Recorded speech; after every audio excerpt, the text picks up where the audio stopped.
Well, the whole reason, Michael, we began testing is because we started seeing very strong phenomenological changes happening right in a weekend workshop, like people with MS getting out of their wheelchair, and people with lupus and celiac disease all of a sudden getting better, and chronic pain and scheduled for surgeries getting up and having no pain at all. So when that moment I realized that something supernatural was happening, that I wanted to quantify it. So we brought in a team of scientists and researchers, and we've done over 4,750 brain scans now, quantitative EEGs. We measure people's brains before they start an event, 5-day event. We measure their brains at the end of 5 days. And what I want to see is that the change isn't just in their mind, it's in their brain. Mm-hmm.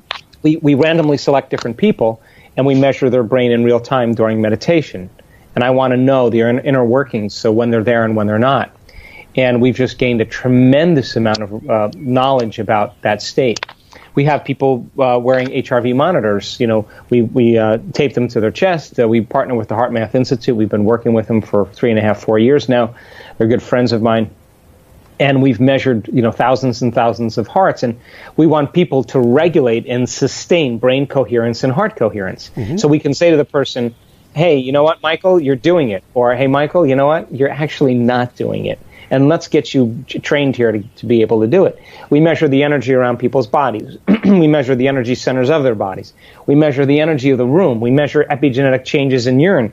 We measure simultaneous heart coherence amongst 50 people to see if 500 or 700 people can affect 50 or 70 people wearing HRV monitors and begin to influence their autonomic nervous system while they're just sitting there relaxing.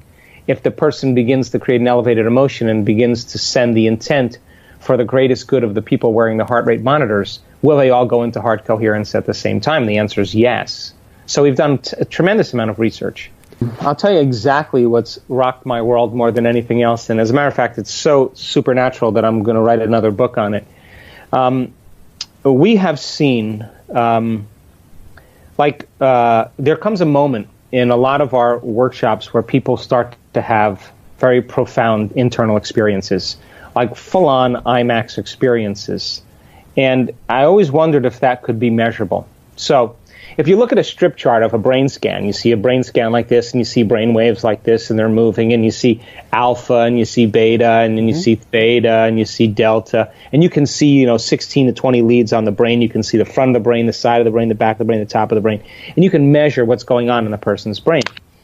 Well, we've got so many studies where all of a sudden we're seeing the slow change, and all of a sudden, imagine grabbing a handful of Crayola crayons and just going like this up and down the entire brain scan. You can't see anything. As a matter of fact, you can't even measure that because it looks like a snowstorm. And whatever's going on between that person's ears in that moment is absolutely real. In fact, they're having a full-on sensory experience without their senses. It is more lucid and more real than anything in your external environment. And we've seen that so many times. Now, when a brain circuitry fires, a cluster of networks of neurons fire, normally we produce about 40 microvolts of energy. So 10 to 60 is usually normal. 40 is about the normal. Mm-hmm. Right now, we're probably doing that. But when we started figuring out how to measure this, and we figured out how much energy was in the brain, we were measuring 1 million microvolts of energy, 2.5 million microvolts of energy, 4 million microvolts of energy. That's 100,000 times normal.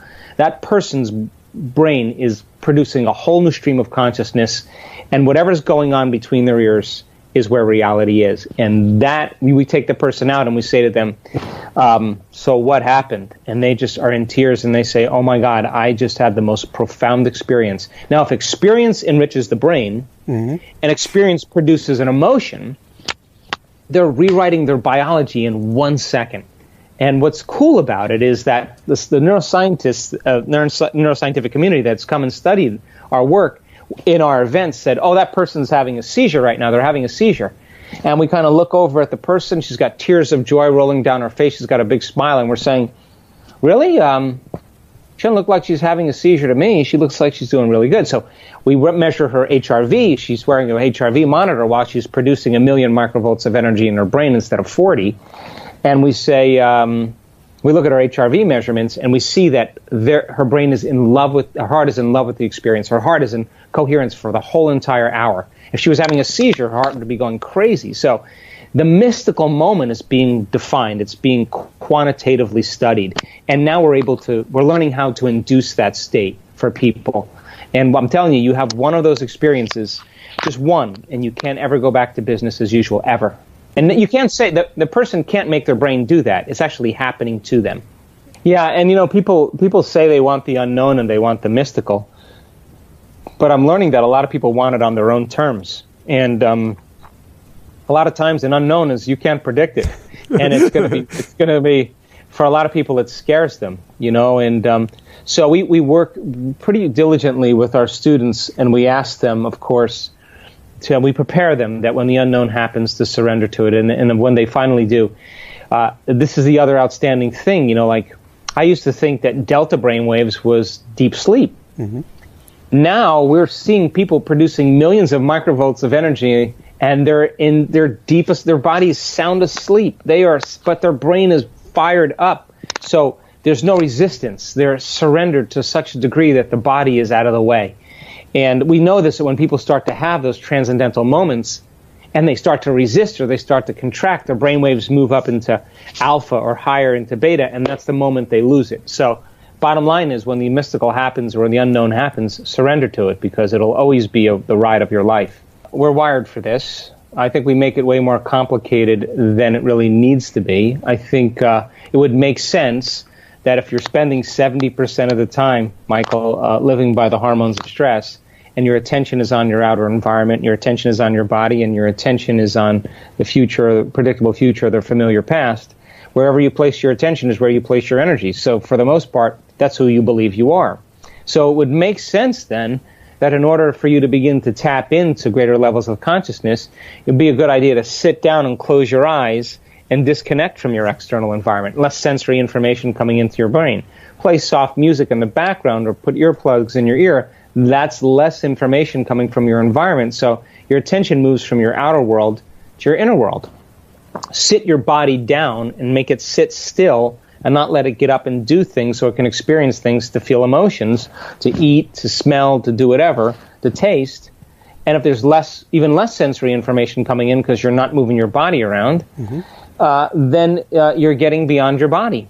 And if you're not thinking about tomorrow or the next day or your emails or your appointments or what happened yesterday or the emotions, and you can work on the present moment, that's the moment where you begin to fall into possibility, because in the quantum field, all potentials exist in the present moment. So then teaching people how to find the sweet spot of the generous present moment and allowing them to unfold into this realm, this infinite field of possibilities as a thought, that's when they begin to get beyond their body, their environment, and time, and that's when they begin to connect with a greater level of awareness. And our students, we've measured this now, our students can change their brainwaves and slip into this state in like 2 seconds, 4 seconds, 5 seconds, 9 seconds, 12 seconds, 13 seconds. We've measured it, and it's not like, hey, I'm getting to the quantum field before you. It's just kind of like, I know how to do this. Mm-hmm. And they've done it enough times, and we've been able to reproduce it now, and so a lot of people have the skill to be able to do it, and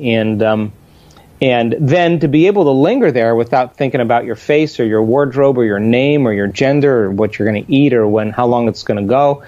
Getting people past all of that stuff, that is when the magic happens every time. So the matter doesn't produce much of an effect on matter. It takes a long time for matter to influence matter. But when you become pure consciousness, consciousness is the epiphenomenon of matter, and that's when you can begin to exert greater changes on your body or on your life.